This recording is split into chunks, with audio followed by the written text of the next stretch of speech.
deep in the heart of Texas. We're in the business of winning. Don't bet against me. I don't bet anyway. Lose your life. We really say, oh, he was afraid of LeBron? I don't know. Oh, we have Nick. Oh, look who he decides to join us. Nick has decided to join us. The conspiracy theorist. Yeah, hang on a second. Yep, I'm going to bring Sad LeBron Face on. There we go. As the technical difficulties are corrected. So Sad LeBron, we'll still talk over that. Joe Coughlin, welcome, Joe Coughlin. Jordan wouldn't have been covering LeBron. If y'all want to talk about it as I fix this camera. What? Catch me up real quick. What are we on? Jordan definitely would have been covering LeBron. Are you kidding me, man? He definitely would have. He was out there guarding everybody. He didn't care. That's the greatness of Michael Jordan. Would he be able to guard him for 48 minutes or 40 minutes a night or something like that? No, but Michael Jordan would definitely guard LeBron James, for large stretches. Michael Jordan guarded Kobe Bryant for large stretches in games. He guarded Vince Carter for large stretches in games. Tracy McGrady for large stretches in games. All these perimeter players. That's what Michael Jordan does, man. He's a competitor. We have talked about the Michael Jordan conspiracy. We have talked about my Chris Bosh.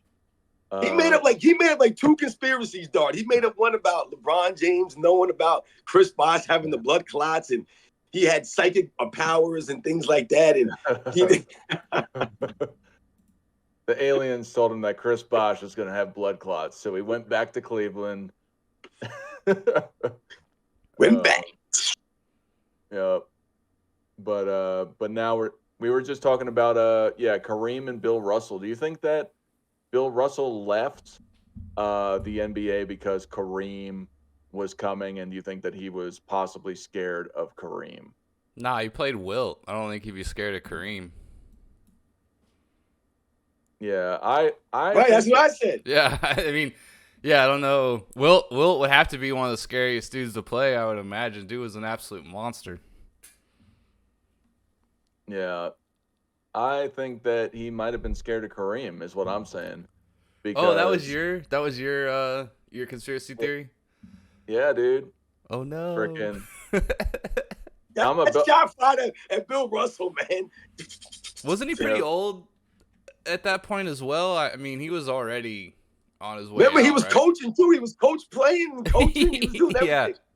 Because I know Wilt and Kareem played each other like 5 or 6 times or something like that. Maybe I'm not quite sure, but essentially like Wilt. They matched up in the playoffs a couple times, I think. Yeah, Wilt got the better of Kareem kind of early on, and then Kareem, obviously, as Wilt was kind of on his way out, Kareem started to get the better of him. But yeah, I don't think Bill Russell. I think would have loved to compete against him probably.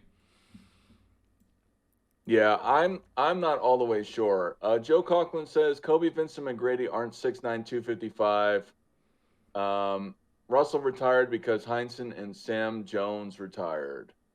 This guy threw it. He threw some weight, 6'9", 255. What does that even mean? He was guarding Ron Artest. He's a big dude too. Come on, man, get out of here with these weights, man. LeBron James don't play big. Remember that. He don't play that size. That is true. Yeah, I'm sure Jordan would guard him in spots, but Pippen would probably guard him, right? In like an actual game. Well, we were talking about when he came back for the Wizards, if he didn't retire the year that LeBron James came in as a rookie. Oh, okay. Because I was saying the same thing. So if Bill Russell would have been scared of Kareem, people try to say that Michael Jordan left the Wizards that year because he was scared of LeBron James coming in. So I was just saying that, Michael Jordan just retired because he was old and beat up at 40 years old at that point. Yeah. So I don't think Michael left because he was scared of LeBron. I think Michael left because, like you said, he had a bad knee, and he had already come back from a second retirement. The difference between him and Russell is Russell was still in his early 30s. Now, like you said, I understand it was a different era. Medicine was different. But to the aspect of it is that he I felt like he probably still could have competed because his numbers really didn't drop off. Now, what Joe Coughlin's saying is it's probably, that's a fair assessment. If his buddies retired, then, you want to go and remake this chemistry that you might have lost. Why not just keep that dominance and have the story, which I think is the second greatest basketball story behind Michael Jordan. So, you know what I mean? Like, if he had lost more, then I think his story would have been tampered with. So I don't think it would have been great. Do you mind if I bring up? Because something I want to hear from y'all too is, I kind of asked Dart about this last time we talked, but as being two big Michael Jordan fans, do you guys buy into the whole like mob gambling is why he retired kind of thing? That was the first thing we talked about. Oh, okay, yeah. Well, just give me a quick recap. I want to know. Yeah, no, let's talk about it. We can talk about it again. I don't think it's true. It could be true. I could see how it could be true. Now, to be fair, I think it's probably more true than LeBron knowing that Chris Bosh had blood clots. My theory. Yeah. But I think that really, it's, if I had to say the whole NBA gambling thing being like secretly suspended, I think that's more unlikely than him gambling with the mob and his father getting killed about it. I don't think it was a conspiracy with the NBA though. But for him, the mob killing his father over unpaid debts or his father's unpaid debts, I definitely believe that more than a giant conspiracy within the NBA. But yeah. Yeah, like I was saying the same thing. Like for me, some things kind of add up, and then some things don't add up. When we say that Michael Jordan had debts to people, how does Michael Jordan have any debts? He's Michael Jordan. Michael Jordan don't need no help paying bills. Like, what are we saying? He owes people money. Are we really saying that he owes people money? How does Michael Jordan owe anybody money? Michael Jordan's a gazillionaire. He's always had money. So when people say that he owed people money and that's why his father might have been killed, to me, that doesn't really add up. If my dad ended up dead and they said that I owe someone money, that makes sense because I ain't got no money. I'm broke as heck, man. So if I owe people and they're coming for me, I believe that because I don't got money to pay people. So for me, that doesn't really make any sense. Even if Michael Jordan was losing millions of dollars, that's still his pocket change to Michael Jordan. He's got money coming in every minute, every hour, every second of the day. He'll be okay. So that part doesn't make any sense to me. Also, when we were talking before, why would Michael Jordan come back with 17 games left in a season? To me, that doesn't make any sense. Then why would Michael Jordan go play baseball? Why would he throw off his mechanics to play basketball out of whack? If David Stern told him, hey, Mike, man, listen, we're going to be suspending you for 2 seasons. You'll be back after 2 seasons or X amount of games. 100 games you have to serve, 100 game suspension, and then you can come back. If that was the case and Michael Jordan didn't really want to retire, we all know Michael Jordan would have been in the gym. He would have been ready to go as soon as that last game suspension was up. This is my opinion. He would have been ready to go, ready to play, and he would have came back on a mission. But that wasn't the case. When he came back, we all could see he was rusty. You could tell he hadn't been playing basketball because we know he hadn't been playing basketball. He was playing baseball. But, if you listen to some of the rumors, they say that, it was nefarious, Like I said, you could say either way maybe, but for me, I don't really believe it. It doesn't really add up to me. Yeah, my big thing why it's not true also is if he was really in that deep with like gambling and the mob, wouldn't they just be like, hey, throw a game or two? Like, just have a couple bad games and we'll call it even, right? Like, just, against the Nets 2 weeks from now, just don't go over 20 points or something like that or whatever, right? That's, if he was really in deep with the mob, like, I think that's how they would settle it. They would say, hey, we're going to kill your dad or we're going to, whatever, right? Unless you throw a game or two for us so we can get our money back or what have you, right? Like, that's always been my thing why I don't believe it is like the mob just would have said throw a game for us. Like, get us our money back, throw a game. It wouldn't make sense to make him retire. Like, that doesn't really – I don't – like, the mob doesn't get their money back. Like, it doesn't really I don't know. I don't buy it either. But that's like one of the big ones that everyone loves, so. Yeah, and like we said, the NBA loses money also on that whole deal. Yeah. So I just realized that you could do this on live streams. So I'm going to ask the audience. Put a poll up? Yep, I'm going to put a poll up. Very cool. Was Michael Jordan's dad, was MJ's dad murdered? In deep with the Sharks. By the mob. This is getting ugly out here. It's getting ugly today. But let me address down a dark road here. Yeah. But let me let me address some of these comments in the chat. Kid from New York City, welcome. Michael is the best. Joel Hernandez, welcome.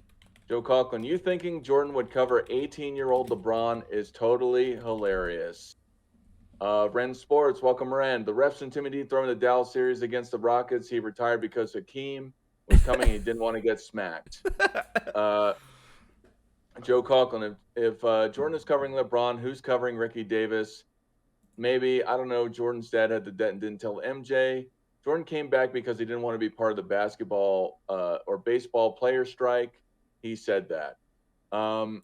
Another thing that I just want to put it in on this. I agree with Joe Coughlin. I think it had more to do with Jordan's dad having the debt and not telling MJ. But at the same time, I could see if MJ did know that he's kind of notoriously stingy with money.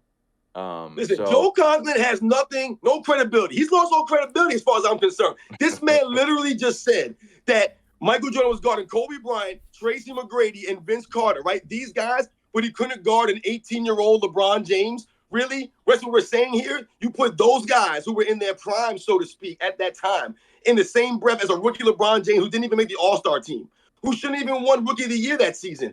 But you put them in the same breath. So Michael Jordan could guard those guys, but not rookie LeBron James. Thank you, Joe Coughlin. You know nothing about basketball, and you've exposed yourself already early. We just started the live stream, and you already exposed yourself. Young LeBron couldn't really shoot either. He definitely worked LeBron on that. couldn't do anything. Yeah, Young he definitely LeBron worked on that. LeBron. Yeah. No free throws, still airballing free throws 20 years in. What so was Jordan's dad confirmed with debt with the mob? Is that actually a confirmed fact? Oh, I have no idea, man. Oh, okay. But I wouldn't be surprised. I mean, so now I would, to be fair, I think he'd probably be more in with if you want to call him this, the mob in North Carolina. It exists everywhere. There's the mob, and then there's organized crime. So I could see he probably was up with, with bookies in Wilmington, if anything. Yeah. And unless MJ was throwing him some money to play around with, you know what I mean? He might have just got involved with it. It is what it is. It's just like anywhere, you know what I'm saying? But it's just awkward that he would be murdered out of all people randomly on the side of the road. It seems like a hit. That is true too. Yeah, that's why it's such a. Yeah, but we also have to think about things like this about his father. Maybe people knew who he was and they were following him. If you're the father of Michael Jordan, that automatically puts a target on your back, regardless if Michael Jordan's the cleanest guy in the world and he's not gambling, nothing. That just makes you a target. Yeah. Because people might want to kidnap you for money. They might want to get you for ransom. They might assume that you have a lot of money on you because you're Michael Jordan's dad. So all those things, that just put you, if I was Michael Jordan's best friend, that would have put me in a precarious situation, I'm sure, if I go places. Because people might think that I could get them some money or things like that. So there's all kinds of ways that we can look at that kind of scenario. His father being randomly, it wasn't random. He's Michael Jordan's dad. That was done for a reason. Those people, they knew who he was. You never know. Someone like Tug could be out there. Exactly. These people are crazy out here, man. Joe Coughlin has more responses.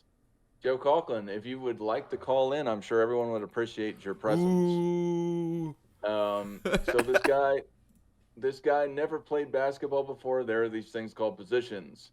It's not whether he could, it's whether he would. Who's covering Ricky Davis, the Cavs starting shooting guard? Michael Jordan played small forward when he came back for the Wizards. Let's understand this. He played small forward on the Wizards. All right, let's do our homework here. Come on now. Let's come correct if we're going to come at me like this. All right, remember that. He played small forward on the Wizards, all right? So that's why he would have been guarding LeBron James. And once again, like I stated earlier, I didn't say he would have guarded LeBron James for 40 minutes a night. What I'm saying is in spots, in the game, in big spots, he would have guarded LeBron James. If it was crunch time and the game was tight and LeBron James had the ball at the end of the game, Michael Jordan would have been guarding him in that game. I guarantee it. Yeah, 100%. That's interesting, too. I didn't know he played small forward, but that's true. Interesting. Dropping facts. Remember, they had Rip Hamilton, the shooting guard on the Wizards. Yeah, and Jerry Stackhouse the second season. That was actually a nice little team. Too bad they couldn't like ever put it together, but they had some If good Rip young. Hamilton would have came back that next season, I think they could have made the playoffs. Yeah. But remember, Rip Hamilton went to the Pistons and they ended up winning the championship. They were all young, but that was a good little squad they had for sure. Yeah, they had some decent players. They had old Charles Oakley for the veteran leadership. You had Ty Lue on there. Kwame Brown, Hubert Davis, Yeah, Kwame Brendan Brown. Haywood, Popeye Jones, Popeye my Jones. boy. Popeye Popeye Jones was Jones. still hanging around. God damn. Popeye Jones, man. Yep. He came in the same year as I think Shaq and those guys or something like that, man. He came in back in the day, man. Yeah, that's funny. Oh man, you already know what my favorite conspiracy is, but we'll wait for Dart to get back. Yeah, so I couldn't even believe that he made that one up about the blood clots, and I was like, what? So what? Someone said that LeBron knew he had blood clots before he came to Miami. No, he said that. That's That's his what theory. I said. That's my conspiracy Oh, theory. Is that LeBron knew beforehand? Yeah, because why would you leave a team that was so successful going to the championship 4 years in a row to gamble on these young guys like Kyrie and Kevin Love? And that's a conspiracy in itself because they had to make trades to get Kevin Love to get there. He just went back to Cleveland with Kyrie. So that's my ask. Let me just address with the chat. Joe Calkin, it's not whether he could, it's whether he would. Who's covering Ricky Davis as starting shooting guard. Joe Calkin says, I'm out. No knowledge here, just babble. Joe, you're killing us. Come on, Joe, man. Take it easy, Joe. It's a Sunday, man. Goodness, Sunday morning, man. Why are you getting hostile? I think he left. But yeah, the blood clot thing, I think that I think it's possible. You know what I mean? Because why would you leave that team? Speak for yourself. Why would you leave a team that you've been with for 4 years just to gamble on going back to your hometown, not knowing exactly, or at least, without the tampering things that they've been talking about of recent years, that you're going to get Kevin Love to come? Why would you go back to Cleveland just to not win when you have a good thing going? I'd have to look up the timeline again of all that, but I guess if I had to be devil's advocate, they did lose that fourth time going. Remember they lost 1-2, lost. Kyrie was definitely coming into his own at the time, and I don't know. I feel like LeBron eventually wanted to go back to Cleveland. Maybe that's just me being hopeful, but it does seem like he's got a love for Cleveland and Ohio. So that's I don't know. I have to go back and look at it. But it's definitely interesting that's definitely very plausible that he was just like, all right, I see the odds here are going to diminish once Bosch is out. I'm leaving. That's a good one. Yep. Joe Conklin. I'm leaving because it's just babble. Now, granted, it's kind of is babble, but whatever. And I think it's entertaining. Apparently, not many people do, but it doesn't matter. I think it's still fun to talk about what ifs. You know what I mean? Yeah, that's the whole point of conspiracy. You kind of you can't prove it all the way, but it's still fun. Yep. So what's another conspiracy theory you got, Nick? Mine obviously is the 06 finals. So I was gonna debate. This one is more for fun, right? I'm not being sour. I mean, obviously it sucks we lost, but it's fun to talk about. But the Mavs, they go up 2-0. They're looking like they're in control, and then you got I think Dwayne Wade still holds the record for most fouls in a final. I'm pretty sure he's top 2 or 3. I think we had that on trivia one time. And I believe this was the Donaghy had just gone down, I think, the year before or something like that, or 2 years before. And he is already suspended. And one of these guys that refed, I think, 1 or 2 of the finals games, if I could remember his name, Scott Foster, I think, was in touch with Donaghy that entire year. And he was still reffing games all the way up until April 2007. And that's another piece of the puzzle, that a few of these guys were still in touch with Donaghy. you look at the fouls, you would think that the Spurs went down that year. Remember, I think in the first round, is that correct? Or something like that. Or you lost in the conference finals to us. That's right. And then, so there's maybe a thing where like they'd rather have Miami, Dwayne Wade, the upcoming star with Shaq, and Alonzo Mourning win over Dirk, the European player. You could maybe take that angle a little bit too. But that's definitely my favorite conspiracy is the 06 finals with Dwayne Wade getting all the foul calls. But again, I'm not making excuses. That's just my favorite one to talk about, obviously. I could see that being a case, especially just trying to set up the entertainment value of it. Because if you put Miami up against the Spurs, not to say that people wanted the Spurs to see the Spurs win more than Shaq specifically. I gotta sneeze. But the Spurs were already a dynasty at that point. I think they'd already won 3 or 4. No, they had won 3. They had won the year before. So if they were to come back, there's that whole aspect of, entertainment value, because Evan Turner was talking about this, that you got to win by 15 to win by 1 recently if you're not somebody they want to push to win. So with Dallas winning and going up against Miami, and I don't know, you were talking about the refereeing and all that, but to the point of is that it's easier to make Dirk look bad versus the defending champions look bad. You know what I mean? Yeah. It kind of. And I guess also, so sometimes I think, right, like so I guess first off, you have to buy into the theory that the NBA has certain teams that they want to win, right? I don't really buy into that, but in order for this to be true, you kind of have to buy into that thought process. So from that angle, it would make sense. And then I also forgot, like, Mark Cuban. Mark Cuban was not a fan favorite of the other owners and the commissioner at the time as well. And so just going up 2-0, right, and then Gary Payton hits that like 15, 16-footer to like tie the game or put him up 2 in game 3. And then it was just like all downhill from there, right? Like 4 straight games. It's just like looking at it from an odds perspective, you're just like, how does this happen, right? And you're kind of like searching for answers. And I definitely thought there was some questionable foul calls on Dwayne, but again, sometimes maybe you get the benefit of the doubt, being aggressive, going to the hole. Just kind of sucks. Mavs, I guess, felt like they weren't getting some of the same foul calls, but yeah. Yeah, I think it was conspiracy that that layup that Manu fouled, I believe, the Mavericks, a bad foul call. It was it was game 7, and then the Mavs end up winning in a game 7 to go to the final. I can't believe Manu did that, dude. Even though I'm glad he did, I still was like, what are you doing? Like, just let him have the bucket, man. Yeah, and it just ended up being they could have three-peated at that time. And I saw this video, I think it was Bill Simmons talking about that without the Lakers there, they had a real good shot to mimic the 60 Celtics success going from 99 to 2007. So they could have possibly went 8 years in a row, but they had the matchups with the Lakers that obviously they went back and forth, and then that Mavs team that they just gaffed that play on. Because they had a real shot of beating the Heat.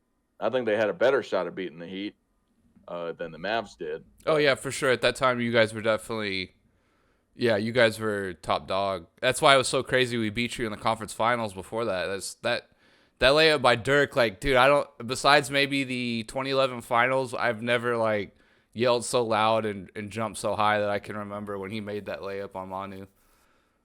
Yeah. Another thing.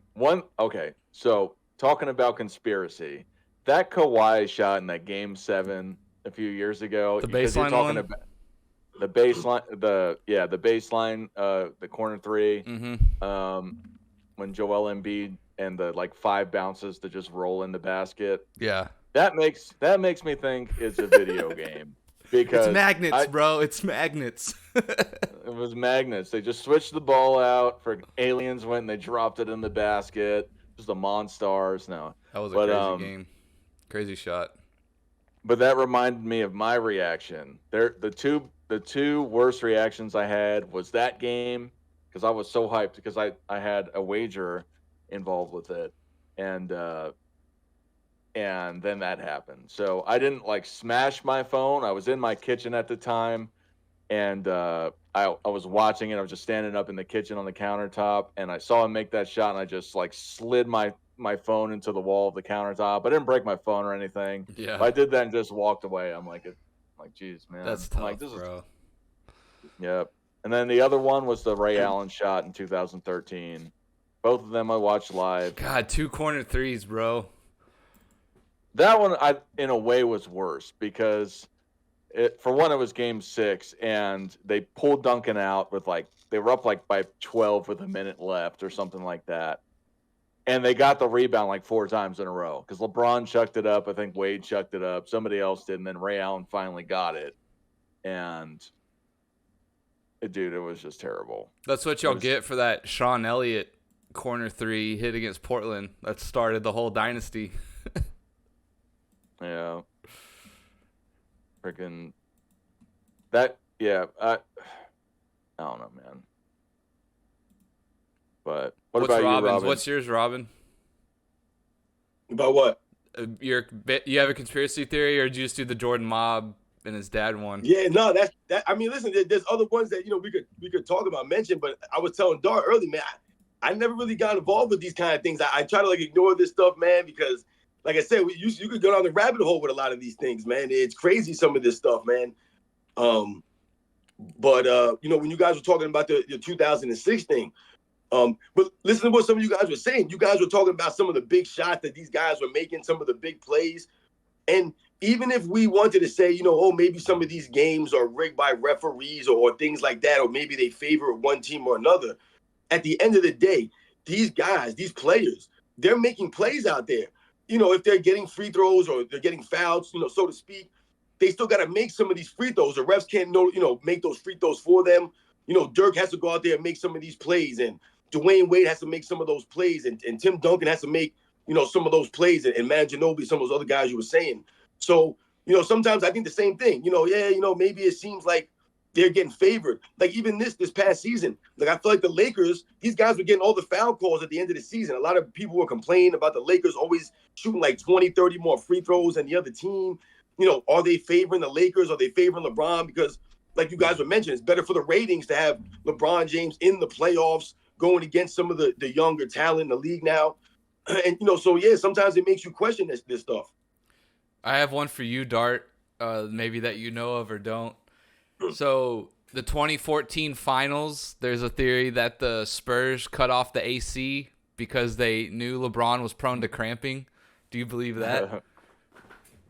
Yeah, you know what? I think that's probably the most believable one because that was in their control. It was in their building, right? And then they could have just turned it off. And now, but at the same time, it also affected their players. So, what did they condition everybody to just play in 100-degree heat? You know what I mean? And yeah.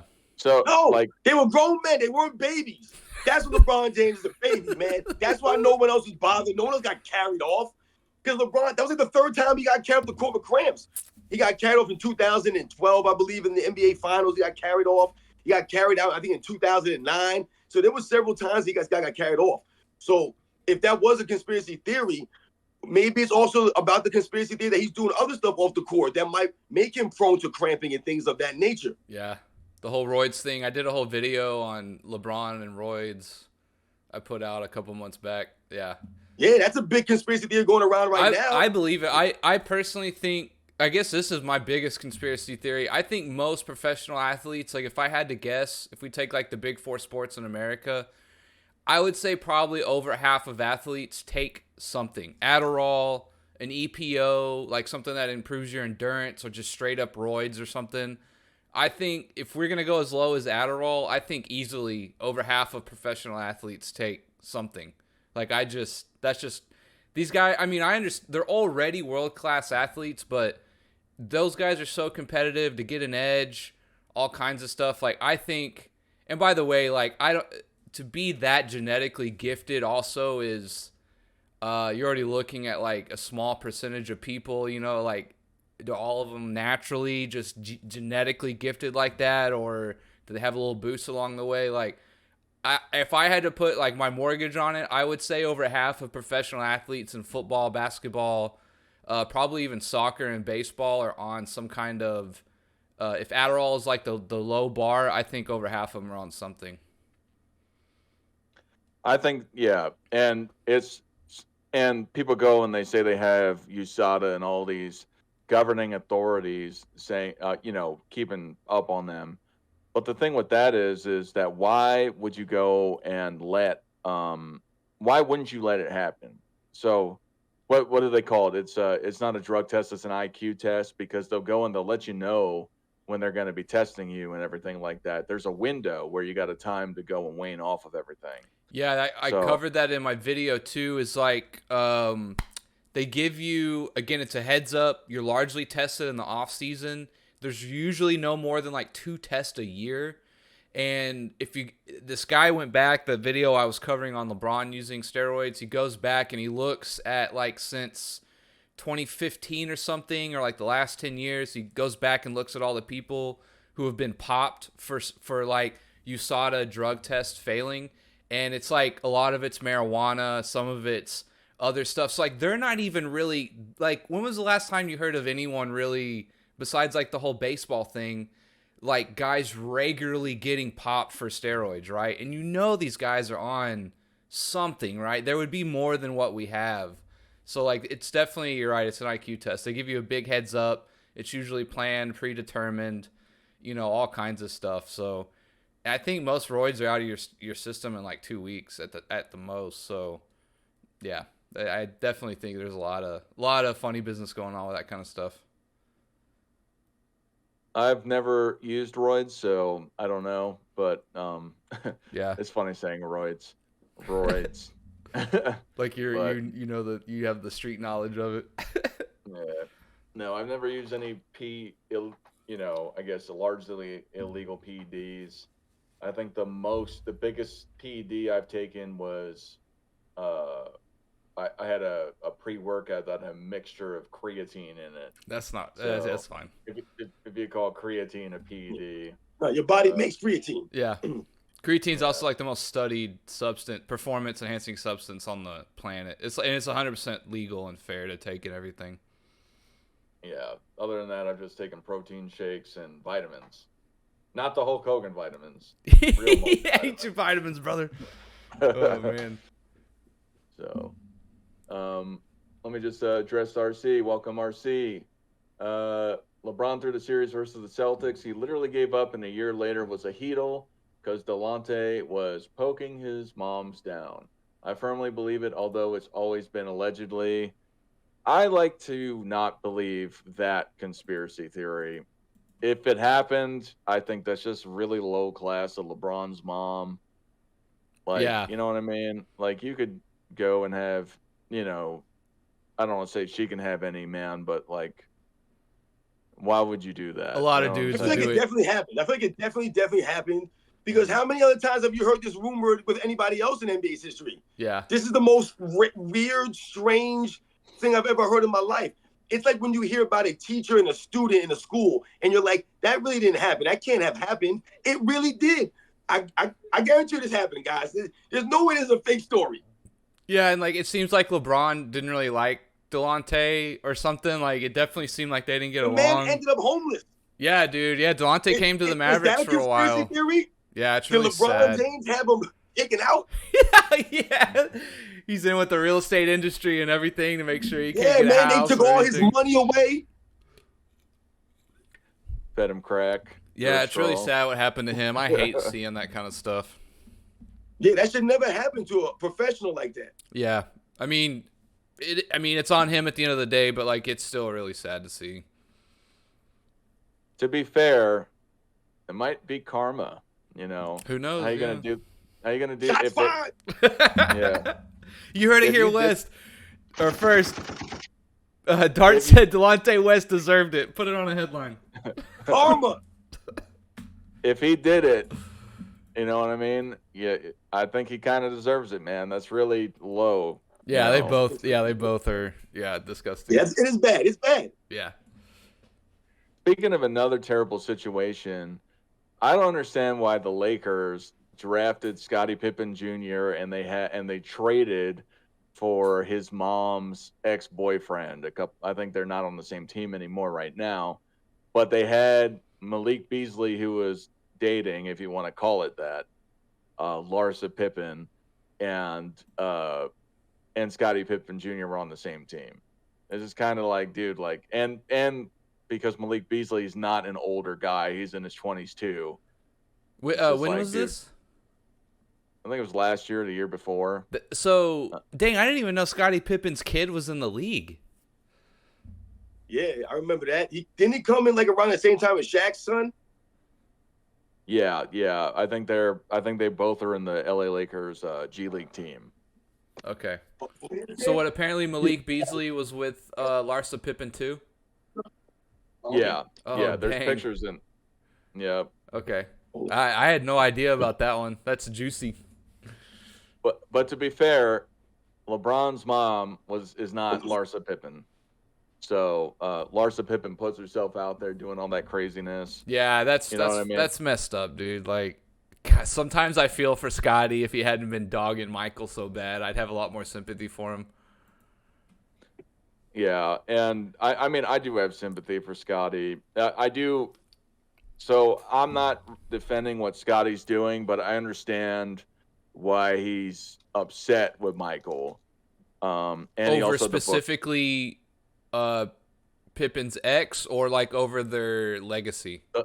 the Last Dance. Oh, okay. I don't think he's mad at Michael for his son, because he's come out on record saying he doesn't approve with his son and Scotty's ex-wife. That's true. Forgot about that. So I don't think that, because, like, who would, like, you know what I mean? Like, like, why would you go and say, oh yeah, it's cool. Like, yeah, I don't care. It's totally cool. It's not weird at all. Yeah. So you think Pippen's ego's kind of like getting the best of him, that he's not getting like his due credit for what he did with Michael? Yeah, absolutely. Yeah. And you had the Last Dance on top of it to amplify that whole thing. You know what I mean? Like, I don't think he had an issue before then, but then Michael kind of put it out there that, hey, you were crying during this time.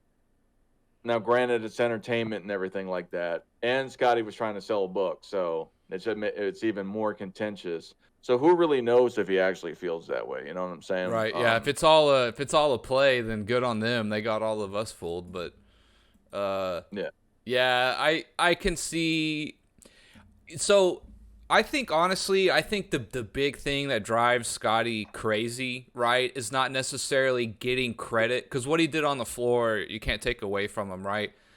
I honestly think it's that he didn't get paid, in my opinion, for like a few years there. And that's just my 2 cents. I don't know why, but I feel like the money in the contract, because he was getting like severely underpaid for a few years, right? And then they gave some money to Kukoc. Is that correct? They cleared up some cap space or something for Kukoc, and like didn't pay Pippen. To me, like, I think that still bugs Pippen, is that like he didn't get paid like right under Michael or something like that when they played.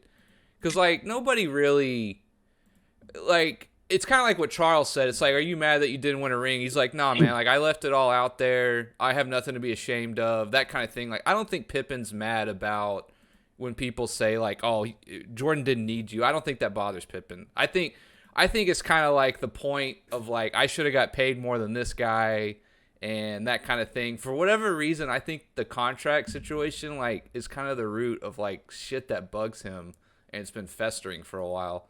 That's just my 2 cents on it. I don't know why I think that kind of, but I feel like that's the genesis of a lot of this, like, Scotty feels disrespected, right? I don't think it has anything to do with the play or anything like that, right? Like, you can't take his 6 rings away and all the stats and stuff that he did. I just think somehow it's the point of, like, I felt like I was disrespected while I was on the Bulls, and that still is kind of eating him a little bit. Yeah, I don't know, man. I think that Scotty was just trying to sell his book. Yeah. Hey man, if it's all kayfabe, if they're all doing this, him and Michael to like put on a show, then good on them, man. They're doing a good job. Yeah. What do you think about that, Robin? Do you think Scotty's for real, or do you think he's just trying to sell stuff? But listen, if this is all an act and him and Michael Jordan have a secret arrangement about this, then that would be something that I wouldn't really believe, because this is the same person, Michael Jordan, who's not friends with Charles Barkley anymore because of some comments he made about his, management skills when he was the GM of the Bobcats and stuff like that. And they were never successful really. And he was knocking Michael Jordan for his eye of talent and stuff like that. He's not friends with him. So why would he allow Scottie Pippen to say all these negative things about him in the public like this when Michael Jordan really seems to care about his public image? And why do we know that? Because Michael Jordan guards his public image, right? Do we see Michael Jordan out there in the news? No, he's never in the news, because Michael Jordan is a private person like that. Whenever we do see Michael Jordan, it's like, oh my God, Michael Jordan was spotted at this place. Michael Jordan was spotted over here. He doesn't do appearances. This is Michael Jordan. He has to guard his image very, very closely. So I don't feel like Michael Jordan would allow Pippen to say these crazy things about his basketball career. I mean, he's trying to really tear him down with some of these comments. Do I think he was trying to sell his book maybe, and he was making some of this stuff up to sell his book? Yeah, I think that has something to do with it. But I think deep down, he does have some genuine envy. I think it comes down to envy and jealousy of Michael Jordan's celebrity. Because let's be honest, do you think that Scottie Pippen really believed that all these years later, what they were doing on the basketball court, that Michael Jordan would still be looked at and talked about this way? I don't even think Michael Jordan thought, because if you listen to him speak in the 90s, he says things like, 20 years from now, when people don't even think about me anymore, we're way past that, Mike. We're way past that, my man. And we still talking about you as if you just played last week, man. People are still buying your sneakers. I'm wearing your stuff right now, man. Love that shirt. So, right, thank you. So when you think about that in that regard, I think Scottie Pippen is like, oh my God, how is people still Michael Jordan? And Pippen really believes that he had something to do with Michael Jordan's success, because he did have something to do with that. The one thing that bothers us as the Michael Jordan fans, the fans of that time, is we never forgot about Scottie Pippen. We never forgot about him. We never disrespected him. We always recognized that he was a huge part of that, and Michael Jordan never forgot that. He always mentioned Scottie Pippen whenever he's talking about that time. Yeah, and I do think that, yeah, Scottie is probably a little bit sour about stuff. So, I mean, all these guys have egos. Don't forget that. Like, to be as good as you are in the NBA, like, you have to have somewhat of an ego, right? So, Scottie probably definitely has one. He's one of the best to ever play, right? So, he's definitely got an ego, too. Yeah. Yep. So what about the Kobe Bryant? They wouldn't allow the trade with Chris Paul. And what was that, 2012? And people were saying that it was the NBA trying to keep Kobe Bryant from winning any more championships. So they blocked the trade with Chris Paul and all these things. That was a big conspiracy theory at that time. Yeah, and also, because now we just heard, right, Dwayne Wade recently speaking about them teaming up to stop Kobe Bryant. So now all of a sudden, this starts picking up steam now. Were they really trying to stop Kobe Bryant? And they did it for nothing because the Mavericks just handled everybody, so... Yeah, that escalated quickly. Yeah, I did hear that recently though, that like they originally thought we got to do this because Kobe's gonna win a second three-peat essentially is what he was going for, right? So yeah, exactly. I just heard that recently too, which is kind of interesting, I guess. Like, I mean, at the time, looking back, yeah, they won back-to-back. Kobe was the man, so I mean, I could see it, I suppose. But in my opinion, I think in the back of LeBron's head, he did it because that was the Jordan year. Like, he had to win a ring. Like, he should have won one that year, but really he wanted to win one the first year he went to Miami. That's why I made a video on that. I think that's why he did all that Miami stuff was, in Jordan's 7th year, he won a ring. I just finished my 7th year in Cleveland, and I don't have any rings. Like, I have got to start putting some hardware together or I'm never going to reach 23, right? And that's why I think he did it. I think he did it because he knew rings. He had to get to 6 rings. Like, that's why I think he did it, right? But, yeah, it's interesting to hear Wade say that. I guess, like I guess maybe two things could be true. They wanted to stop Kobe, and LeBron knew he had to win some rings pretty soon. So, but yeah, I heard that recently too. Yeah, and like the Paul thing, what was the original reason? They just felt like the Lakers would be too good or tampering or something. I can't quite remember why they didn't let it go through. It was David Stern. So the reason that they give is David Stern was technically the manager of the Hornets at the time. And he claims that he thought it wasn't good for the Hornets to trade Chris Paul to Kobe. So he wasn't, I guess he wasn't the manager, but he owned the team technically, and he said no. So that's giving a technical reason why. I think the real reason why is because they would have got stuff back for Chris Paul. And Chris Paul ended up leaving, soon after that anyway, to the Clippers. So I think realistically, yeah. Yeah, and that Charlotte Hornets Chris Paul, dude, like, man, he was so good in Charlotte for a few years there, dude. He was so fun to watch. Michael has a conspiracy theory. Welcome, Michael. What do you think of the theory Magic didn't actually have HIV and he was just a spokesperson for the disease for society advancement? Wow, that's a deep one. That's like governmental levels of involvement in the NBA. This is what I'm talking about. This is the rabbit hole you went down a dark place. I've never heard that one. That one's interesting. I mean, I guess I could see it like in terms of the epidemic at that time, and it was a big deal, and people were freaking out and stuff like that. I mean, it's plausible. I guess it's plausible, but yeah, that's crazy, dude. Man, what I'll say about that is the same thing. I've never heard that or thought about it that way. Me either. However, I'll say this.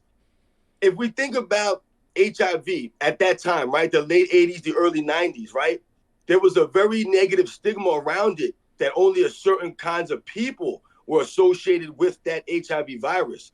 So if we think about it from that reality, right, from societal standpoint, right, the perception, Magic Johnson putting himself in that spotlight to take on that kind of, people might think or assume things about about Magic Johnson, because remember, Isaiah Thomas was starting rumors about Magic Johnson, about his personal life and his choices, about what he does in his personal life. So, is there some credence to that? I don't know if he would purposely put himself in that position. That's a big burden to take on. That's a huge, yeah.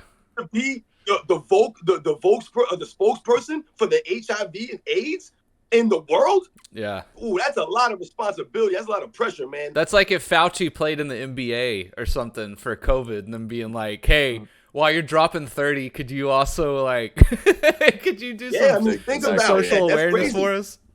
That's pretty funny. Because you're basically saying, hey, look, Magic Johnson can get it, so could you. Everybody needs to be aware of this. Everybody needs to take this seriously. That's a big burden to take on.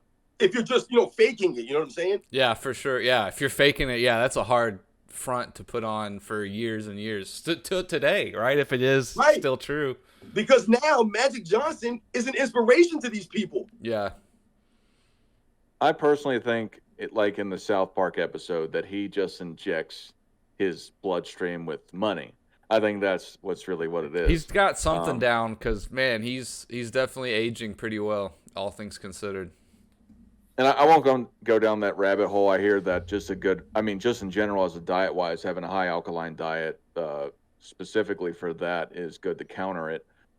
But for him, I've heard conspiracies that the government did it on purpose to him, and Eazy-E, that they essentially just gave it to him on purpose. That's so deep, man. I'm like looking over my shoulder now. The government's out to get me. It's scary stuff, man. That's heavy, man. But exactly. Oh my god. What was that? But I've heard a lot of people say, watch your back. Oh, watch out! What's that? Someone's coming to your house.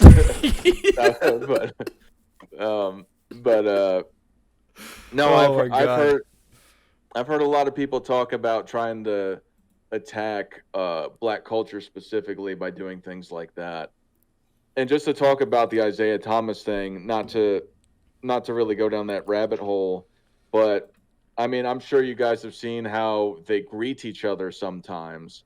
So, I mean, maybe there is some credence with that behavior with them. You know what I mean? It's, including Isaiah. You know what I mean? Yeah. Because they greet each other rather affectionately, which I'm not saying is totally weird, but in American culture, usually men don't greet each other the way that they greet each other. So, you know, it maybe there is something to it there, and maybe Isaiah said that because he just knows. You know what I mean? And especially for that time, it was really taboo. Nowadays, like, everyone applauds people for their preferences, but back then it was taboo. Like, you know, there's a lot of hate towards people that had those preferences or that their lifestyle. Yeah. So I don't think he goes both ways. That's my 2 cents. I think if he did, we would definitely know about it by now. Like, a couple people would have came out or something. I do think, however, Magic in LA during the Showtime Lakers was probably getting around pretty good, and I think that's probably how it happened, right? I don't think he was doing drugs, or I just think just the lifestyle kind of got him. The one interview I think is hilarious where he's I think it's yeah, exactly. one of his first few years. He's like, yeah, I was with, you know, some astronomical amount of women at one time. I think it was like 12 women at one time. Yep. And it's like, wow, Magic. And he's laughing. He's like giggling like a little kid about it. It was pretty funny. But yeah, I'm sure they had a lot of fun. The 80s, baby. Yeah, that's probably crazy. No rules in the 80s. Yeah.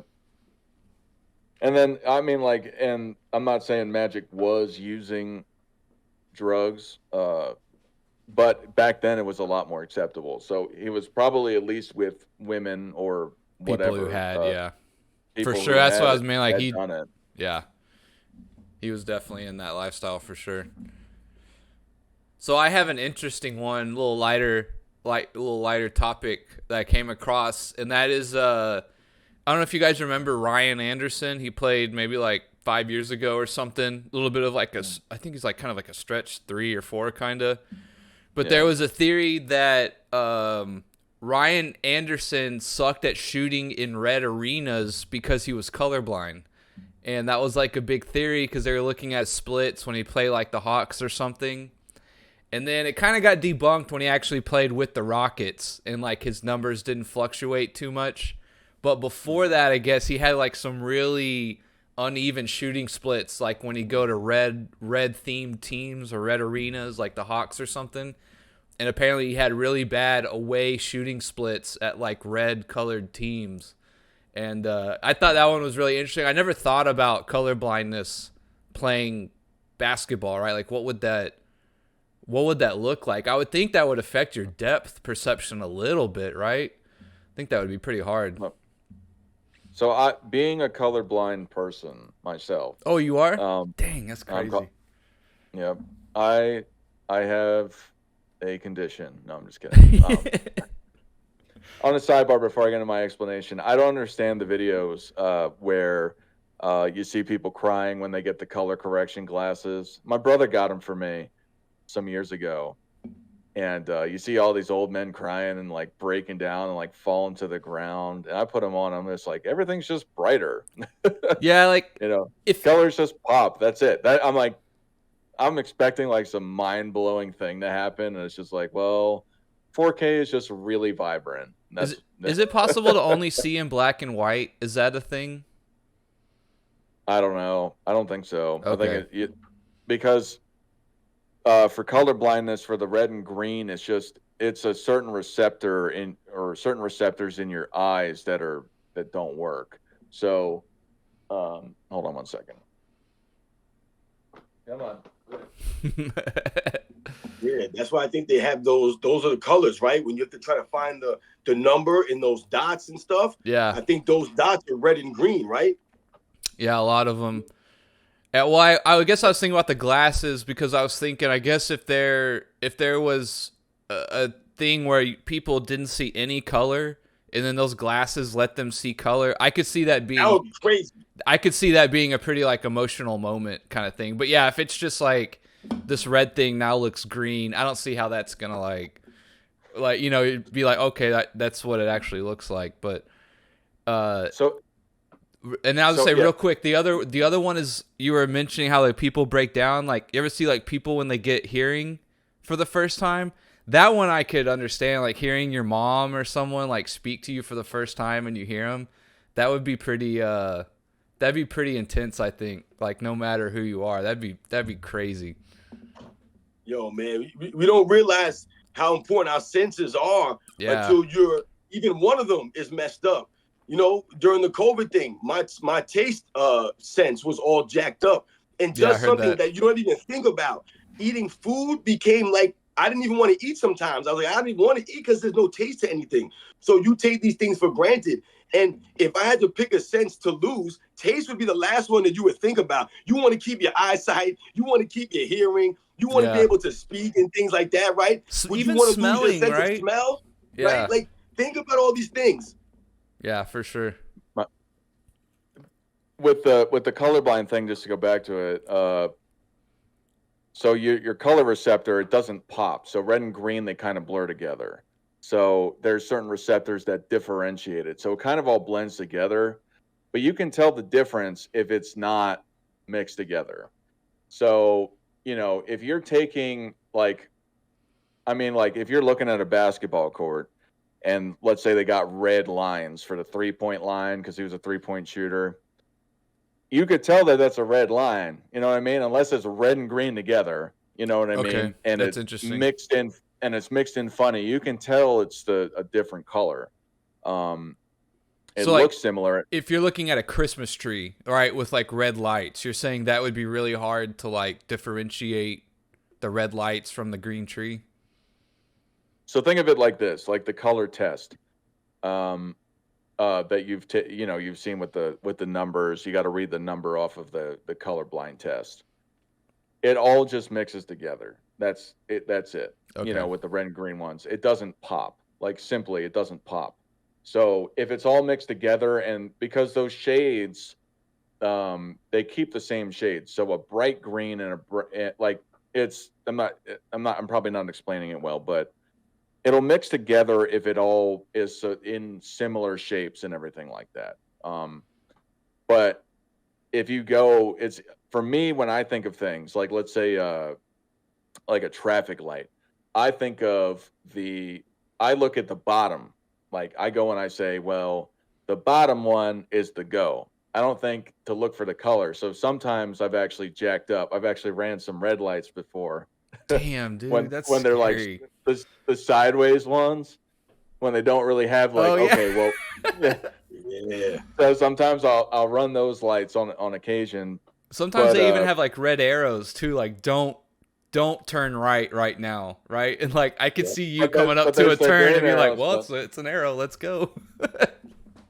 I did that in San Diego once. I went and I just clearly in hindsight I realized that I actually got a ticket for another one that I had no idea. I'm like, why do I have a ticket? And then I started thinking, I'm like, I got a mail-in ticket or whatever. Damn. But yeah. But no, in short, no, I don't think that's true. Like, I don't think the color blindness would affect his shooting. I got one more that I like. That's a good one. The Morris twins switching places in a playoff game. And the reason why I like this one so much is the two guys I do my channel with and like my best friends growing up were twins. So like I find it, I always tell them we always make jokes like, man, you guys should like do this or like do that. That'd be so, switch out on a date with your girlfriend or something and see if she can tell or anything. Like, so this is like funny to me. But yeah, apparently they think it was in 2017 and the other was out for the playoffs. Markieff got hurt and looked bad, but still suited up to play the next game. So people think, like they run wild thinking like, oh, his brother suited in for him, which would be hilarious if it happened. And then but the reason why it's also funny is Markieff in 2013 admitted that they had done it in an AAU game before. So it's definitely plausible. Michael says David Stern begged Jordan to come back in 2001 behind the scenes. And he also says Stern never suspended MJ, his number one draw, for a year and a half. Yeah, that could happen, especially with the other twins in the league too. But that would be grimy, man. You know what I mean? Like, I think they played on the same team for a couple years, also, right? Yeah, not only And that, but there'd have to be some like huge incentive, right? Because they're not like star players, right? So it's like, why? Like, what would be the incentive to do that other than just a joke, right? Or just to see if you can get away with it, right? There'd have to be some like, dude, if I get 10 more points in this playoff series, I get a 2 million bonus or something like that, right? It'd have to be something where like, dude, I just need 3 more rebounds and I get this big bonus on my contract. Yeah, I feel like somebody would have noticed. Because if you're around twins all the time, like you said, you have friends that are twins. Yeah, their mannerisms can be, yeah. Right, you'll notice the small things where someone like me, I will never notice them. I look at the same person. But if you're on the team and you see, Markeith every single day, Yeah. you're going to know that it's not Marcus. Hey, like you said, maybe the teammates, maybe nobody would care. And Maybe everyone was in on it. Let's see if you can get away with it. Let's see if the referees notice. The referees may not notice. I'm sure the coaches would. Yeah. So, outside of conspiracy theories, what do you guys want to talk about next week? Because it's been kind of hit or miss with getting people together, the trivia thing. This one was hard to do trivia because, you know what I mean? It's like, well, you know what I mean? It's like, was there more than one bullet in the JFK? Was there more than one shooter? Like I couldn't really think of any questions for this, but what would you guys think is a good topic for next week for questions wise specifically, let alone topic wise? My only 2 cents is that the season's starting up, so I don't know. I know that we did like a season preview with the Mavs, but I don't know, maybe if there's some other things we could bring up, like who do we think's gonna lead the league in what, or what's our surprise prediction for the year, something like that, right? The season's starting, so maybe like a preseason. Yeah, let's do a preseason award show. We can name who we think is going to be the MVP. Yeah. We can name who we think is going to be the champion. All those things. If you want to do every award or just a big award, who we think is going to be the rookie of the year? Is it going to be Wembanyama?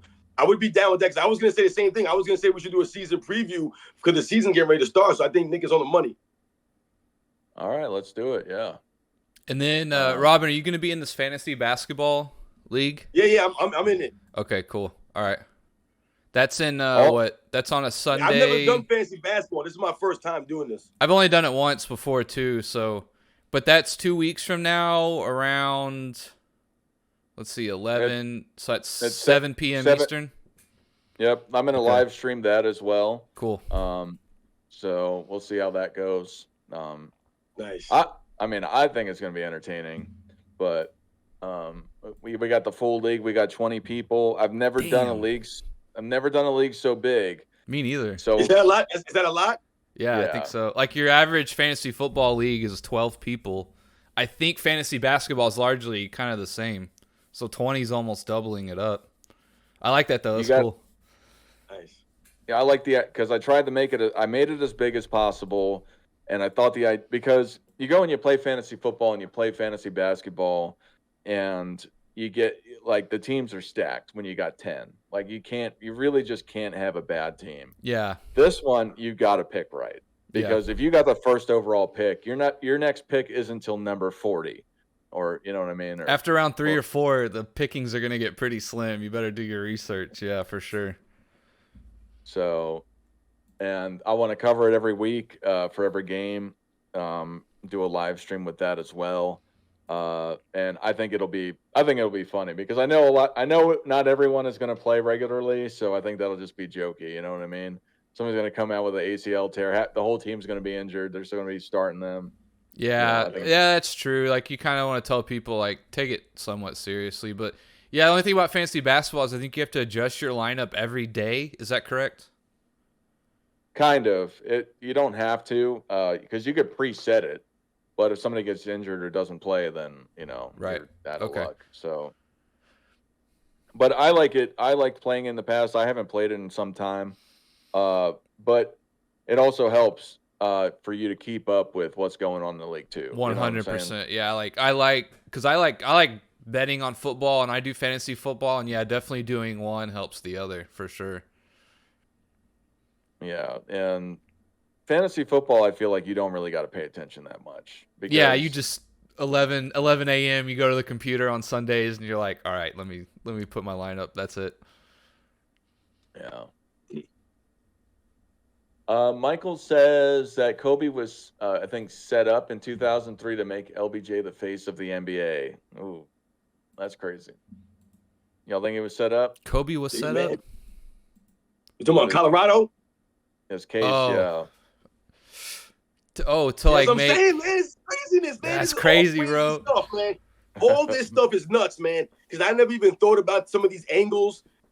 And I mean, listen, like I said, man, I guess we can say anything now, right? So the year that was the year that LeBron came into the league, right? 02, 03?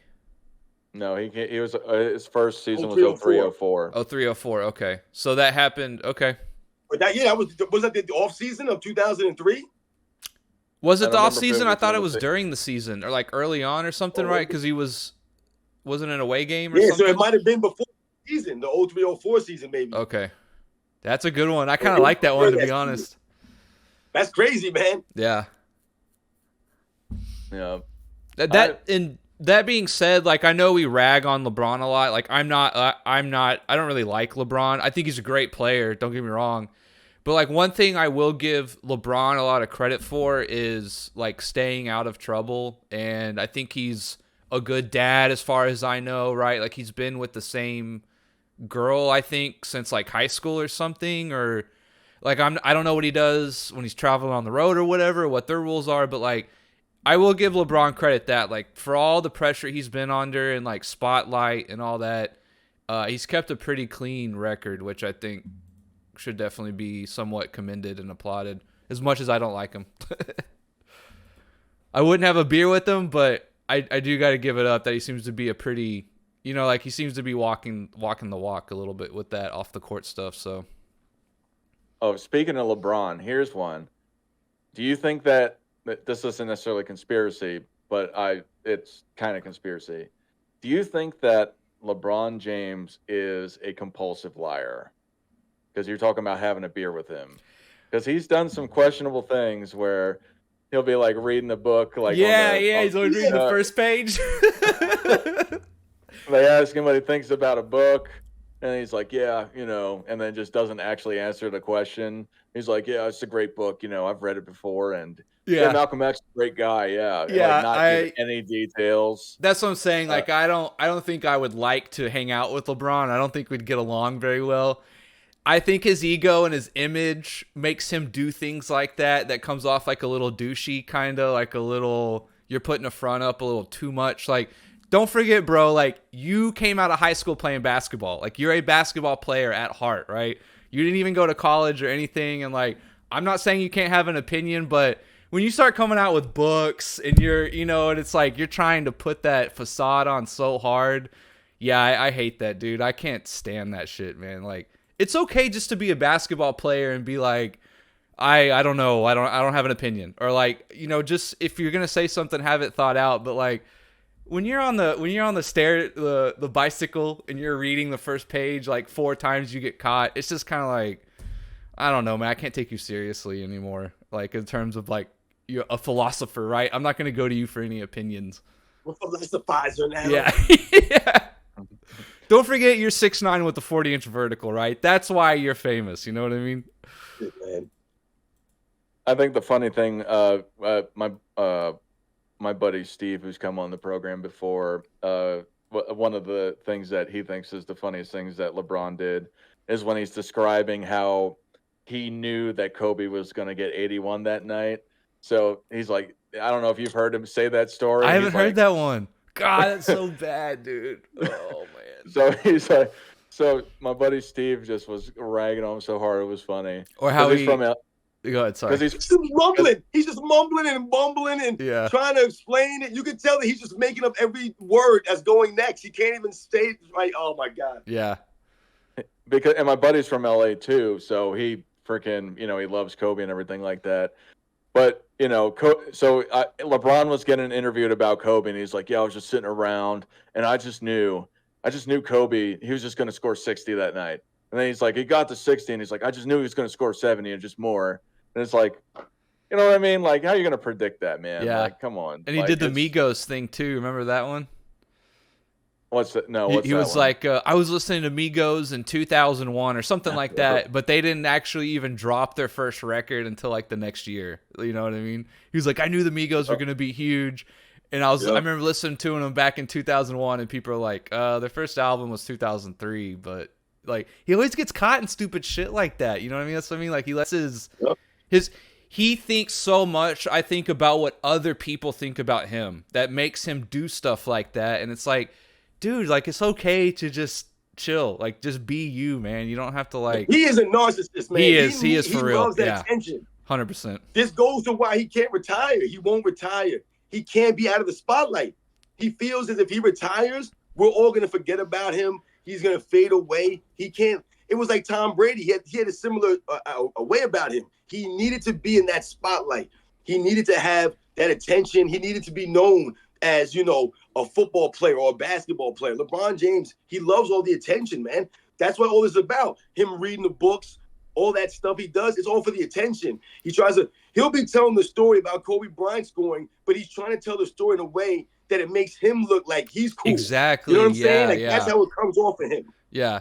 And that's a good point, too. I think LeBron's going to have a hard time after basketball, now that you say that. He might monetarily still do really well, right? Investing or whatever, or a new product line. But I think him as a person, I think his image is going to struggle after basketball, right? Like, I think Jordan did it right. He just he stayed in basketball, but he wasn't like in the spotlight. He wasn't trying to be the center of attention. He just wanted to be part of the game.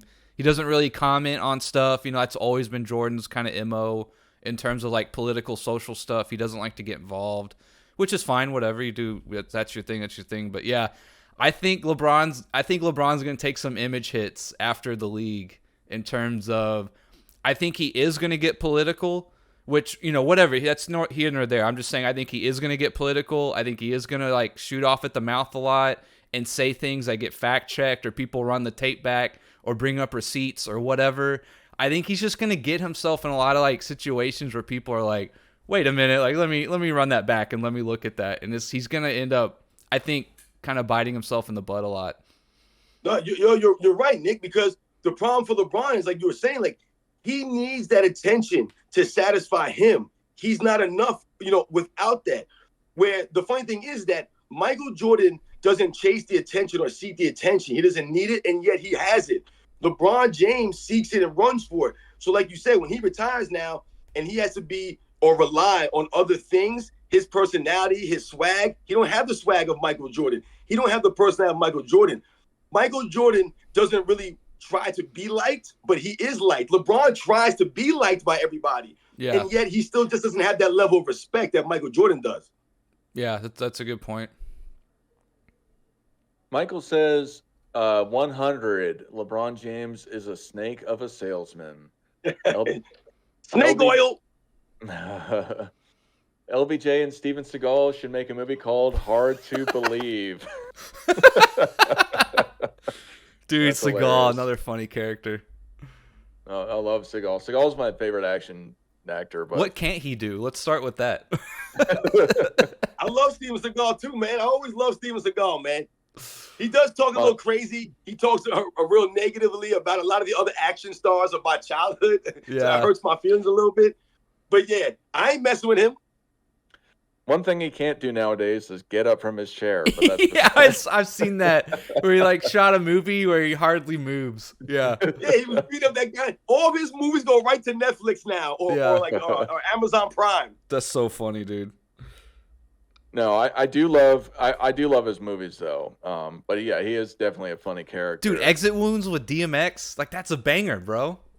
He's got great movies. He has some great movies. What a great movie title, by the way. That's always been like my favorite action movie name, Exit Wounds. That's got to be like one of the best names ever. He got some good movie names, man. Yeah. He does, man. Out for Justice? That's my favorite one. Is Out for Justice. Yeah, I was man. about to say That it. whole Yeah. movie is just literally out for justice. That's all he's out for. This is officially a Steven Seagal stream. Everybody get in here. Shout out to Steven Seagal, man. Throws the guy through the window in the beginning, the pimp, Yeah. and then he goes so you see him go through the window, and then his legs are popping out the front of the window, and you see Steven Seagal. He's walking by, and he goes like this, and then it goes Out for Justice. It's hilarious. He ruins the sting. Oh my god, dude! That's right. That's hilarious. I love that movie, though. You know what Richie did, Bobby Dupont? Yeah, he's got the great Italian accent going on from Brooklyn. Oh yeah, I love that movie, man. For me, I think it's by far his best one. But that's just my perspective of it. Michael says LeBron James will make a great president. He lies every 5 minutes. Hey, that's politicians for you, man. Yeah, there you go. Yeah, he's gonna get in office, and half the country will like him, and half the country will hate him. LBJ will run for president in 2032. That would be interesting. You're calling it, huh? Michael said it first. Michael was dropping bars the other day on the stream. I forget exactly what he was saying, but I was like, yeah, man. He was saying some legit stuff. Yeah, shout out to Michael. Word up. Yeah. Yeah, you guys got any more conspiracies? We've been doing this for about an hour and a half at this point. You guys got anything more you want to say? Or you want to cut it off here? I don't know. We can go for a couple more minutes, man. If you guys want to keep rumbling on, we can talk about Jean-Claude Van Damme. I mean, my goodness, we're talking about Steven Seagal. Yeah, Steven it's Seagal. Totally up to y'all. All right, let's talk about these action stars. Steven Seagal is the best action star of the early 90s. Steven Seagal fans are the best action star fans of all time. Now you're just talking crazy right now. For me, the only guy that's close is Arnold. To me, I think he's better than Stallone. I think he's better than Van Damme. I think he's better than all those big guys. I've always had a soft spot for Arnold. His backstory, like coming from Austria, yeah, the Austrian oak, yeah, coming from Austria, like he told one story once where, so this is how he got into bodybuilding, right? He went into the military. He's like 18, 19 or something. They have a gym. They eat pretty good. They have to do training and stuff like that, right? So Arnold's kind of like getting into it. He's realizing like I'm getting bigger than everybody, right? Like I'm taking well to this new lifestyle. He like in the middle of the night, he leaves his military, wherever he is, his training camp or whatever, hops on a few trains to a bodybuilding show, like in the middle of the night, like train hopping, gets to the show, wins it, like an under 19 thing or something, comes back, he gets caught, he gets in trouble somehow, and so he gets in trouble, and then the guy finds out what he did, like his commanding officer found out what he did, and he comes back, he's kind of like locked, he's not like locked up, but you're like kind of in solidarity or whatever it's called, isolation or whatever. And so he's like, did you win that bodybuilding contest? And he's like, yeah. And so from that point on, Arnold became the chef, or like because he's like, look, whatever you're eating and doing, we want to do, right? Like put it in for our soldiers. And that's like how it all started. And then he had access essentially to all the protein he could ever eat all the time, 24/7. That's crazy. Dude, what a crazy story. Like he got in trouble. He was like, fuck it, I'm going. I don't care if I get in trouble. And he gets back and he's like, you won? And he's like, yeah. And he's like, all right, I want you to make a workout program and I want you to be our chef, essentially. And that's like how he got into it, started. Such a crazy life, dude. Yeah. I mean, listen, like you said, I think that Arnold Schwarzenegger, he's hands down the greatest action star of the 80s and the 90s, that whole crossover time period. With all the movies that he made, the characters. Yeah. I think definitely Arnold Schwarzenegger, he has the best one-liners in history, man. Yeah, that's true. Yeah. Dude, Predator's still probably one of my top 10. Even a movie like Kindergarten Cop, he had great one-liners in it. Put that cookie down. Yeah, right?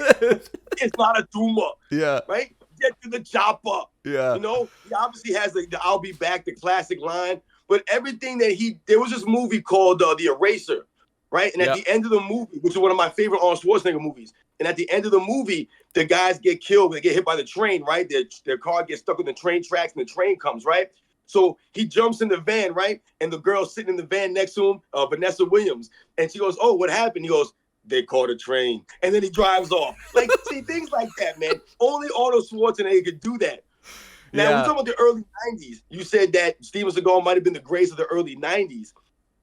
I would say Steven Seagal was one of the top guys in the 90s, but I still couldn't put him above Arnold Schwarzenegger, Sylvester Stallone. Even if I don't even know if I could put him above like Jean-Claude Van Damme. The thing about Steven Seagal that I always loved about his movies is how easily he made it look, man. He was dismantling guys in ways that he was just flipping guys. Like, dudes would grab him and he would grab them and just flip them. It was crazy the things that he did, breaking the arms. He was always the arm breaker. He would break the wrist and then break the arm back and then throw the guy down.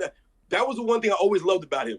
I like Seagal because he looks like your uncle or your dad or something who once he's pissed off, like everyone's got to go, right? Like, I don't know why I always love Seagal. He's like very unsuspicious, right? You just kind of like a normal dude, and then he's just like, I could kill everyone in here with this paperclip if I need to, right? Like, that's what makes me. And then when he talks, he's like very kind of like very mellow and like stuff like that. And all of a sudden, it's like everyone's on the floor, dead. He's just like, all right, I gotta go get my coffee. I'll be right back. I gotta go. So I will admit, on paper, yes, Seagal does not match up with any of these guys. I'm just saying he's my favorite. That's what I'm saying. I think he's the best. If you're looking at it objectively, yeah, he's not. He never did the numbers as these other guys, etc. But he's my favorite. Predator's probably one of my top 10 favorite movies of all time. I fucking love that movie. I have fallen asleep 5 times watching that movie. Love that movie, dude. What is wrong with you, man? The Body Ventura, dude. Yeah, like that is shots fired, man. That is like 3 times in a row shots fired. The Predator. Yep, I fell asleep. I don't think I've classic. I think I've fallen asleep. I don't even think they got off the helicopter in the beginning of the movie before I fell asleep. Yeah. Not my thing, man. Oh, Dart, I had another idea. I don't know if you have Amazon Prime or not, but we could do like an Amazon watch party where like you get like us 3 or another one, and we all watch like a sports movie, Hoosiers or whatever, right? And then we all can watch it together and comment on it live.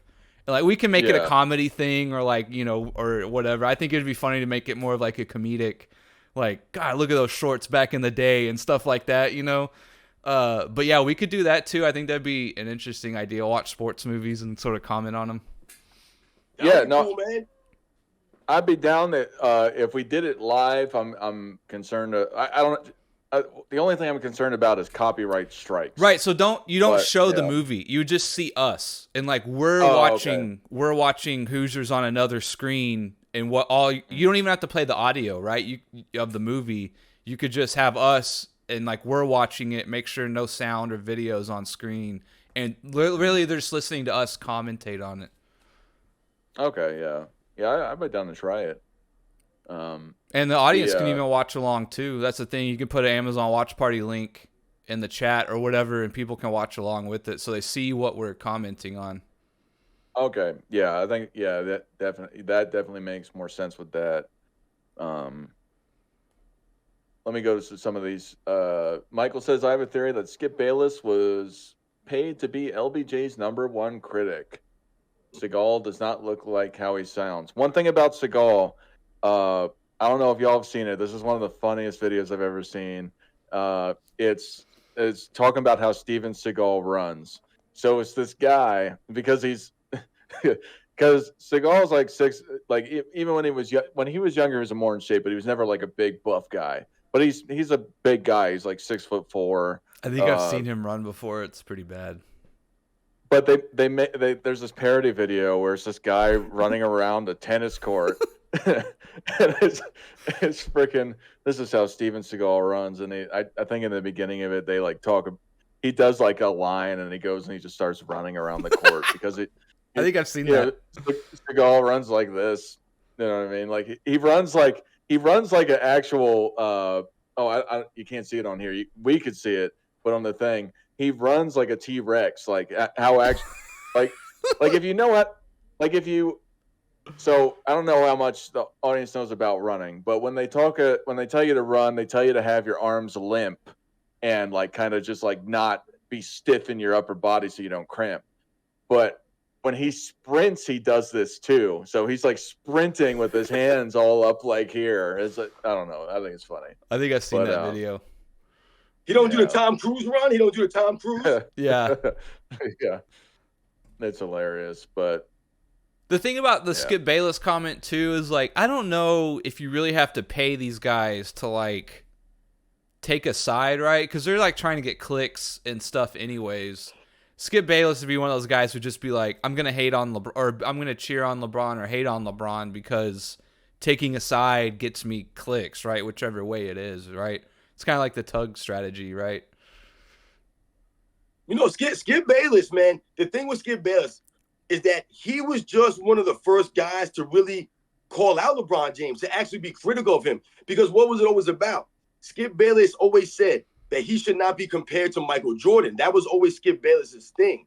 And when they do these comparisons, and then Skip Bayless is holding LeBron James to that standard, right? He'll critique LeBron James, and then they'll say, oh, you're being too hard on LeBron James. And then he'll say, wait, I thought, but we're comparing him to Michael Jordan, though. So if we're doing that, then yes, you have to be a little strict when you're comparing him to Michael Jordan. I mean, so I think that's when people think that Skip Bayless is so negative of LeBron James. It's only really because he was really like the only person that was really being actually critical and comparing him and judging him, you know, to Michael Jordan.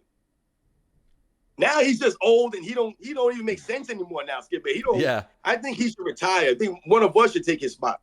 For sure, I agree with that.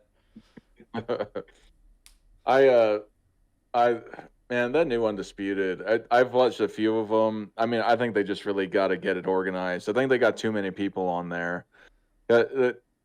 Michael Irvin, like when they have all three of the other guys outside of Skip on there, Michael Irvin will just like, raw, you know what I mean? He's just constantly there's no flow to it, you know what I'm saying?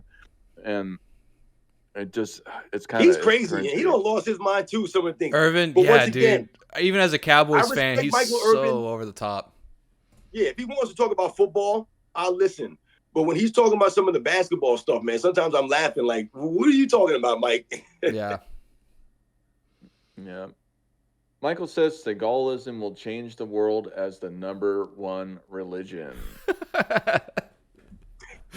Seagullism. That's funny. Hey, you guys are going to follow me, and you're going to do everything I say, or I'm going to karate chop you in your throat. Yeah. Oh, can't forget about Clint Eastwood either. I love Clint Eastwood Westerns. I love those old spaghetti all Westerns. those guys, man. Charles Bronson. I remember Charles Bronson, man, from the Death Wish movies, man. He was bad, man. Mel Gibson. Shout out to Mel Gibson, who lost his mind. You were talking about Arnold. Bruce Willis. Shout out to Bruce Willis. Yeah. You're talking about Arnold going on restriction in Austria. And I wonder if Seagal took that as inspiration for the movie Under Siege when he's the Navy SEAL chef. That's funny. Yeah. You know what I mean? It's another great movie from Seagal, man. Tommy Lee Jones. No. I even like the second one, man. Under Siege 2, man. Dark Territory. I love all of them joints. Yeah. I love Steven Seagal, man. Yeah, dude, he's hilarious. Good. I think, I realistically though, I think Arnold's the best. I mean, you got The Last Action Hero. I love that movie. The Terminator, Kindergarten Cop, like you were saying. I think Kindergarten Cop's hilarious. I was gonna say what makes Arnold the best, I think, is not just the action movies are really good, and like he was obviously like Mr. Olympia and all that shit. Like that shit's pretty cool too. But like he does these other movies like Jingle All the Way, and like he's still funny. Like I love that movie. Yeah, I love that movie too with Sinbad. I love Sinbad too. He's just like he's definitely had a longer, more successful career, and he's done like some other stuff outside of action where he still is entertaining to watch. Like Arnold's fucking awesome. Yeah, like Jingle All the Way. I love that movie, dude. Yeah. Yeah. But yeah, I think I'm gonna cut it off here. Where's Judge, man? Where's Rex? Where's Judge? Where's OG? Where these guys at, man? Come on, guys. MIA. Do they hear me out there? Do you guys hear us? Judge said that he was gonna be late, and then he asked me about the cup that I haven't sent him yet. So he's contract holdout. He's on strike. Yeah. He wants 2 mugs now. Now the asking price is 2 mugs. Yeah. But after this, I'm gonna get it. I'm gonna order the shirt for you, Robin. I'm gonna order the mug for Judge, because I'm definitely behind the times. I was actually talking about somebody, which actually I'm not gonna bring it up, because if they watch, I'm not gonna bring it up. But somebody owed me a lot of money for some time, and they finally paid me like a year and a half later. And by a lot of money, I don't mean a lot, but like it was $100. And they finally paid me like a year and a half later, and it's just like, anyway. So I understand how it feels when somebody's like, "Yeah, I got you," and then they don't do it. So I get it, recency stuff. So I'm gonna order that immediately after this. But this is the time period that I would like it to be for the live streams. But when we have 6 people, and you let people talk, But an hour 45. Me and Robin did like 2 hours and 45 minutes the other night. No, that was like 4 hours, dog. That was crazy, man. We were there from like 8 to midnight. It was crazy. Yo, but there were a lot of people asking questions. There was some good interaction there. And like you said, we were just kind of like, it was just going. Y'all were talking about MJ championships, right? Like, which was the best? Yeah, and then we took some comments and questions from the audience, man. Damn, I could see that stream. You could talk about that for days. Yeah, it was only like the first 40 minutes was the championship stuff. And then it just went off the rails, yeah. It just became an open forum. Nobody would call in. Get crazy. I hate that. I hate when people don't call in, like they talk shit in the chat. I hate that. Yeah. Yeah, you should have been there, man. I know you like to go back and forth too. Yeah, I should have called in or something. Should have called out the chat. Called in and called out the chat. Yeah. And like in regards to like the call in period for like, I'm fine with you guys calling in like when it's call in time, you know what I mean? If y'all you got like a super sticker or something, right? You said you got that was like his first one. So that was really huge, man. And we only got that because we just kept the live stream going. If we would have ended, maybe you wouldn't have gotten that. So that was awesome. That happened. Legit. Yeah. Shout out Saula, I believe his name was. I'm probably butchering the name. But yeah, that was my first super chat sticker. So I was happy about that. That was pretty cool. Very cool. Yeah, man. Yeah. But yeah, I think this is a good time to end it. Next week, for the people that just came in, we'll be doing a season preview, and the week after that, we'll figure that out when it gets there. But the week after that, we'll also be doing the live stream of the fantasy drafts. Right, we'll do the fantasy preview, baby. Let's go. Yeah, that'd be fun. Yeah. Should we have for next week? Should we have like some basic, or maybe you can pick just like some of the more basic things to pick, or something like leading points per game, rookie of the year, MVP. Like, give us a list, I guess, so we can all talk about it. Yeah, I'll make a chat in the Discord channel, and we could just write everything down in there, and if we'll just bounce everything off of each other. That way it's all centralized, you know what I mean? But yeah, before football games, the live stream, Michael 3-hour live streams. Yeah. But yeah, we'll talk about it there. We'll do the fantasy the week after that. For the poll that I put up, 1/3 of the people, 33%, say that Michael Jordan's dad was murdered by the mob, and 2/3, 67%, said that he was not. So the biggest conspiracy question, that is the poll from the chat.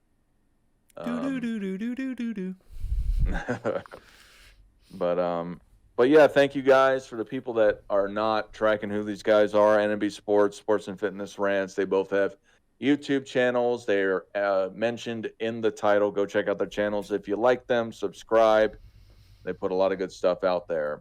Do you guys have any final words before we end this, or? Nope. Thanks for having me on again. As always, always enjoy it. Yeah, man. Another great time with you guys, man. Much respect to everybody in the chat, man. Thank you, guys. And Nick, right before we go, you gotta watch the debate, man. Oh, you gotta yeah. watch the debate. Here, I'm going between to me pull it and up right Doug. now on my YouTube so I don't forget. You guys did a new debate? No, it's an older one, but he wanted me to watch it. Oh, I get you now. Well, I don't like if you don't want to watch, you don't want to watch. No, it. no, You I do said wanna you watch wanted it. to I watch do. it. So I gotta check it out. Because I want to do a live reaction to it. That's why I want to watch it. Oh, Yeah. nice. Yeah. Yeah, it was pretty funny. I was trying to throw him off in the middle of it. And I I did. got it right here. So was I got funny. it pulled up, so I'll watch it for sure. But yeah, thank you all for coming. Thanks for chat coming. See, more people are coming in, but we're gonna cut it off. And everyone, Michael Jordan fans are the best.